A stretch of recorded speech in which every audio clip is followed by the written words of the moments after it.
नमस्कार, जय माँ शारदा। ज्योतिष की पाठशाला इस कार्यक्रम में एक बार फिर से आपका स्वागत है। मैं हूँ पंडित श्याम उपाध्याय और आज मैं हाजिर हुआ हूँ एक विशेष चर्चा को लेकर।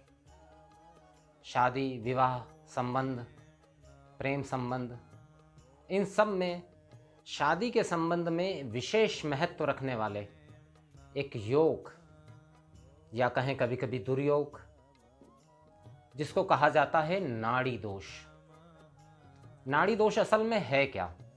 सबसे पहले तो मैं ये बताना चाहता हूँ कि नाड़ी होती क्या है। कई लोगों से कई बार जनपत्रिका मिलान के वक्त, जनपत्रिका से चर्चा के वक्त आप लोगों ने सुना होगा कि नाड़ी दोष आ रहा है। कई बार ऐसा होता है कि कुंडलियाँ मिल गई है, मंगल दोष भी नहीं है या दोनों मांगलिक हैं, सारी चीज़ें मिल गई है, लेकिन नाड़ी दोष पे आके बात अटक जाती है। क्या होता है नाड़ी दोष? तो सबसे पहले मैं आपको बताता हूं कि नाड़ी क्या है। नाड़ी कहा जाता है संस्कृत के शब्दों में नब्ज को, जो नब्ज हमारे अंदर चल रही है, नर्व सिस्टम। आयुर्वेद ने 3 तरह की नाड़ियां बताई है, वात, पित्त और कफ। वात, पित्त, कफ। अगर आप किसी आयुर्वेदिक डॉक्टर से मिलेंगे, आयुर्वेद के जानकार से मिलेंगे, तो वो आपकी नाड़ी नब्ज चेक करता है। डॉक्टर लोग चेक करते हैं नब्ज कि नब्ज क्या है, वात, पित्त और कफ। ऐसे ही ज्योतिष में कहा जाता है आदि, मध्य और अंत, 3 तरह की नाड़ियां। वात, पित्त और कफ, ये 3 तरह की नाड़ियां और 3 तरह के स्वभाव लिए हुए होती है। ये किसी भी व्यक्ति के जन्म समय से निश्चित होती है। जैसे अब जब हम बात करते हैं ना, किसी को सर्दी ज़्यादा लगती है, किसी को कफ की शिकायत ज़्यादा होती है, किसी से सर्दी सहन नहीं होती और किसी को सर्दी बिल्कुल नहीं लगती है, किसी से गर्मी सहन नहीं होती है। ये इन नाड़ियों से ही हमारे शरीर का स्वभाव तय होता है। जैसे उदाहरण के लिए मान लीजिए, जो वात नाड़ी प्रधान होता है वो व्यक्ति ज़रूरत से ज़्यादा बोलता है, बहुत ज़्यादा बातूनी होता है। उसे ख्याल ही नहीं रहता कि उसे कब कितनी बात करनी है। अत्यधिक बातूनी, बोलते बोलते अटक जाना, शब्द चबा जाना, लेकिन कंटिन्यू बोलते रहेगा। जिस विषय की उसे जानकारी भी नहीं, उस पर भी बोलता रहेगा। ये वात नाड़ी प्रधान लोगों की पहचान है। दूसरी नाड़ी होती है पित्त नाड़ी। पित्त नाड़ी होती है ऐसे व्यक्ति की पहचान सबसे बड़ी ये होती है कि एक तो उसकी भौहें चढ़ी हुई रहेगी, उसकी आंखें अगर आप देखेंगे तो उनमें एक लालपन दिखाई देगा। ऐसे लोग थोड़े से चिड़चिड़े होते हैं, इन्हें गुस्सा जल्दी आता है, चिढ़ते जल्दी हैं, इरिटेट जल्दी होते हैं। ये होती है पित्त नाड़ी की पहचान। और तीसरी होती है कफ।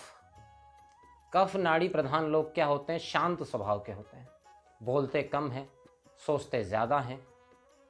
इनका एक स्वभाव होता है, ये किसी भी चीज़ पर त्वरित प्रक्रिया नहीं देते। जैसे वात नाड़ी वाले बहुत जल्दी त्वरित प्रक्रिया देते हैं, दूसरे को बोलने का मौका ही नहीं देते। कफ नाड़ी वाले शांतिपूर्वक बात सुनते हैं, उसके बाद ही कोई प्रतिक्रिया करते हैं। तो ये 3 नाड़ियों के 3 अलग अलग स्वभाव हैं। अब शादी विवाह के संबंध में इसका क्या महत्व है? तो सबसे पहली चीज़ ये है कि नाड़ी दोष एक ऐसी चीज़ है जिसमें आप ये देखिए, जैसे शब्द आता है नाड़ी दोष, तो ऐसा लगता होगा नाड़ियाँ विपरीत है इसलिए दोष है। नहीं, यहाँ पर वैधानिक रीति अलग है, जो कि साइंस से भी कनेक्टेड है, आयुर्वेद से भी कनेक्टेड है, और ज्योतिष का अपना भी एक मत है कि 2 लोगों की अगर नाड़ियां समान है, जैसे 2 लोग हैं और दोनों की वात नाड़ी आ रही है, अगर जैसे ज्योतिष के शब्दों में कहें तो मान लीजिए किसी की नाड़ी आदि है, आदि, मध्य और अंत 3 तरह की नाड़ियां रहती है। मान लीजिए 2 लोगों की नाड़ियां आदि है, तो इन दोनों का विवाह नहीं हो सकता। क्यों नहीं हो सकता? क्योंकि समान नाड़ी, दोनों की वात नाड़ी है, तो दोनों का स्वभाव एक जैसा। अब आप खुद सोचिए, वात नाड़ी प्रधान कोई व्यक्ति है जिसको ये अच्छा ही नहीं लगता कि कोई और बोले, उसको यही अच्छा लगता है कि बोलूँ तो सिर्फ मैं ही बोलूँ, मेरे सामने दूसरा कोई बात करना ही नहीं चाहिए। अगर 2 एक जैसे लोग अगर साथ में हो गए तो उनका जीवन श्रेष्ठ कैसे हो सकता है? वैसे ही पित्त नाड़ी में एक थोड़ा स्वभाव से अगर क्रोधी है, पित्त नाड़ी वाला चिड़चिड़ा होता, अगर 2 चिड़चिड़े लोग आपस में मिल गए तो कैसे ज़िंदगी निकलेगी? ये है स्वाभाविक अंतर। अब दूसरा वैज्ञानिक अंतर। समान नाड़ी अगर है तो क्योंकि विवाह संबंध जो होता है वो सिर्फ एक वैधानिक रीति नहीं है, उसमें शारीरिक संबंधों का भी महत्व है, संतान का भी महत्व है।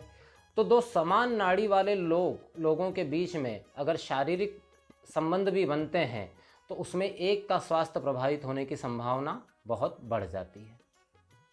इसलिए नाड़ी दोष को इतनी इम्पोर्टेंस दी गई है कि सारी कुंडली मिल जाए, लेकिन अगर नाड़ी नहीं मिल रही है, नाड़ी दोष आ रहा है, तो ऐसे विवाह को उचित नहीं कहा जाता। अब उसका दूसरा परिणाम क्या होता है? अगर समान नाड़ी है तो संतान उत्पत्ति में भी समस्या आती है।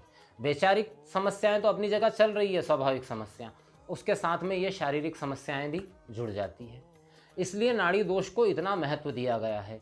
और मैं निश्चित तौर पर, जितनी मेरी जानकारी है, आपको मैं ये बताना चाहूँगा कि नाड़ी दोष का कोई भी उपाय ना ज्योतिष शास्त्र में ना अन्य किसी शास्त्र में उपलब्ध नहीं है।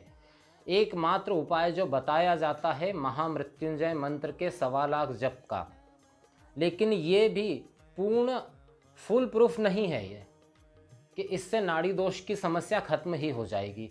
अच्छा, कुछ ज्योतिष जो हैं वो इस बारे में भी बात करते हैं कि यार नक्षत्र अलग अलग हैं तो नाड़ी दोष नहीं लग रहा। देखिए, कुछ लोगों का मत ये हो सकता है, आधुनिक ज्योतिष में कुछ लोगों का ये मत हो सकता है, लेकिन वैदिक ज्योतिष में ऐसा कहीं कोई प्रसंग नहीं दिया गया है कि नक्षत्र अगर अलग अलग हैं तो नाड़ी दोष नहीं लगेगा। नाड़ी दोष तब भी लगेगा। अगर आप मेरी बात को क्लेरिफाई करना चाहें तो आप ऋषि पाराशर का मत, भृगु संहिता का मत, रावण संहिता का मत, किसी भी बड़े शास्त्र का मत आप देख सकते हैं। नाड़ी दोष त्याज्य बताया गया है। अगर दो लोगों के बीच में स्त्री और पुरुष की विवाह संबंधित बात चल रही है और अगर नाड़ी दोष आ रहा है तो ऐसे विवाह को उचित किसी भी सूरत में नहीं कहा गया है।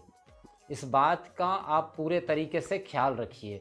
देखिए, बात क्या होती है कि अपनी बात को सत्य सिद्ध करने के लिए या कई बार बच्चों की जिद पूरी करने के लिए अलग अलग रास्ते ढूंढे जाते हैं, लेकिन यहाँ पर मैं एक बात क्लियर कर देना चाहता हूँ, नाड़ी दोष का कोई उपाय मौजूद नहीं है। जैसे कि शनि या मंगल प्रभावित कोई कुंडली है, मांगलिक है या शनि से प्रभावित है, तो उसके कई उपाय हैं। जैसे कि आप मंगलनाथ में जाके मंगल की पूजा करवा सकते हैं, शनिदेव की पूजा करवा सकते हैं, लेकिन नाड़ी दोष का ऐसा कोई वैधानिक या सत्य प्रमाणित कोई उपाय अभी तक मौजूद नहीं है, जहाँ तक मेरी जानकारी है। अगर कोई श्रेष्ठतम ज्ञान वाला कोई व्यक्ति हो और उसके पास में इसकी कोई तोड़ उपलब्ध हो तो मुझे उसकी जानकारी नहीं है, लेकिन जितना शास्त्र मैंने सीखा है उसके हिसाब से नाड़ी दोष का सीधे सीधे तौर पर कोई उपाय मौजूद नहीं है। इसलिए जब भी शादी में कुंडली मैच मेकिंग हो तो चाहे गुण भी मिल